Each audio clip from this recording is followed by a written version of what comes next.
Hello everyone. Today we will learn installing continue extension on Visual Studio Code.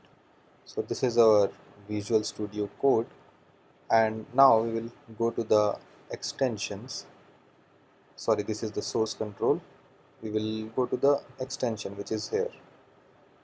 In this extension we will search for continue, and we will look for the maximum downloaded version, which is this one, continue, and it has got 3 million downloads.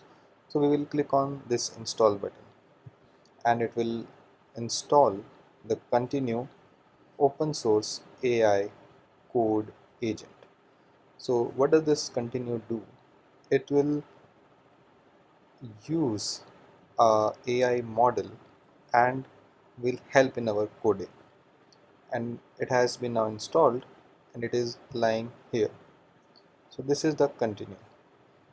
I have used it earlier, so it has just taken the previous configuration, and to configure it you can go to the settings, and it is saying that the width is small, so we will just extend it, and in the settings we will search for configuration. So this is the configs and its icon is this one, configs. So we will go to the local config.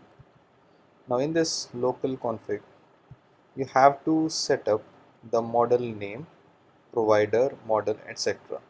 So I will just paste this into the description box, and then you can copy it and use it in the file, that is config.yaml. When you put it in the config.yaml, you will see that this continue will use the Gemma4 model as a AI code agent. Now one thing more you have to do, you have to ensure that the ollama is being run in the background. Let's suppose it is not, so we will quit ollama from here. Now the ollama is off, and we will open our working directory for now. So let's say we are in this folder, and these are some of the files which we have already written, and we have generated some code. Now what we will do, we will go to this continue button and we will click on this back to return to the chat, and in this chat we will try to write something. For example, what is this code about, and we can add here the context. So we will add context of the file image to latex.py, and here it is showing that we are using the model Gemma4 and it is in the agent mode. So we will click on this enter, and now it is showing that it is not able to connect the ollama instance and ollama may not be running. So as I told you, we have to make sure that ollama is running. So one thing we can do, we can start ollama from here, or the second way is to just open the spotlight and click on ollama, and it will open this app.